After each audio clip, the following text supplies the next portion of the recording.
Brazil ফুটবলে coach হতে যাচ্ছে কার্লো আনচেলত্তি। অফিসিয়ালি ঘোষণা কবে আসবে? বর্তমানে কোচ নিয়ে অনেক আলোচনায় ব্রাজিল ফুটবল দল, কারো কারো আলোচনায় পেপ গার্দিওলা, কারো কারো আলোচনায় জিনেদিন জিদান, কারো কারো আলোচনায় কার্লো আনচেলত্তি। এছাড়া কোচের তালিকায় আরও অনেকেই আছে। দরিবালের অধীনে বাজে পারফরমেন্সের পরে ব্রাজিল ফুটবল ফেডারেশন ও ব্রাজিল ফ্যান সবাই বলে ব্রাজিল দলে হাই প্রোফাইলের কোচ দরকার, তাও আবার ইউরোপীয়। তা না হলে বিশ্বকাপ জয় করা সম্ভব নয়। অথচ ব্রাজিল 5টি বিশ্বকাপ জয় করেছে কোনো ইউরোপীয় কোচ ও ভালো কোচ ছাড়াই, শুধুমাত্র ব্রাজিল কোচের অধীনেই।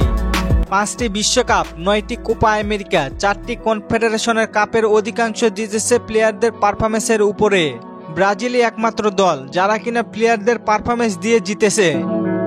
এখন প্রশ্ন হতেই পারে, যদি কোচের ট্যাকটিক্সের উপরে না নির্ভর করে তবে এখন কেন সেইটার পারে না ব্রাজিল কেন বারবার ব্যর্থ? দুঙ্গা, তিতে, রামন মেনেজেস থেকে শুরু করে দরিবালের কারোর পক্ষেই দক্ষতা ভালো ছিল না। তিতের মধ্যে সাবস্টিটিউট করার কিছু অভিজ্ঞতা থাকলেও ছিল না প্লেয়ারদের কল আপের দক্ষতা, যার ফলাফল ছিল 2018 সালের বিশ্বকাপের কোয়ার্টার ফাইনাল, 2022 বিশ্বকাপের কোয়ার্টার ফাইনাল এবং 2021 সালের কোপায় হার। তাই ভক্তদের মাঝে অধিকাংশ প্রত্যাশা ভালো ট্যাকটিক্যাল কোচ হলে, আবার কারো কারো মতে এমন কে আছেন যে ব্রাজিল প্লেয়ারদের ক্লাবে পারফরমেন্স জাতীয় দলে টেনে আনতে পারবেন।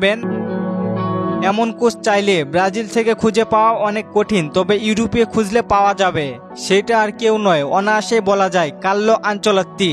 ইউরোপের কোচদের সেরাদের সেরা। ব্রাজিল ফুটবলের স্টাইল ঠিক রেখে তার কোচিং দক্ষতা কাজে লাগিয়ে প্লেয়ারদের সেরারা বের করে আনতে পারবেন। কার্লো আনচেলত্তি এইভাবেই খেলিয়েছে তার পুরো কেরিয়ারে, যেখানে তার নিখুঁত পরিকল্পনার মাধ্যমে প্লেয়ারদের সেরাটা বের করে আনতে পারেন। ট্রফি জিতেছেন অনেক, যেটা ব্রাজিল দলে এই মুহূর্তে সবচেয়ে বেশি প্রয়োজন। শুধু তাই নয়, কার্লো আনচেলত্তির মধ্যে এমন একটি গুণাবলী আছে যেটা ফুটবল ইতিহাসের অন্য কোনো কোচের মধ্যে নেই। সেটা হচ্ছে ম্যান ম্যানেজমেন্ট। রিয়ালের হয়ে Ronaldo, Luka Modric, Toni Kroos, Di Maria, Casemiro, Marcelo, বেনজেমাদের হ্যান্ডেল করেছেন। কি মনে করেন, কার্লো আনচেলত্তি ব্রাজিলে আসলে ব্রাজিল কি পরিবর্তন হবে?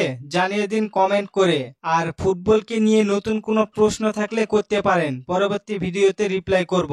ধন্যবাদ।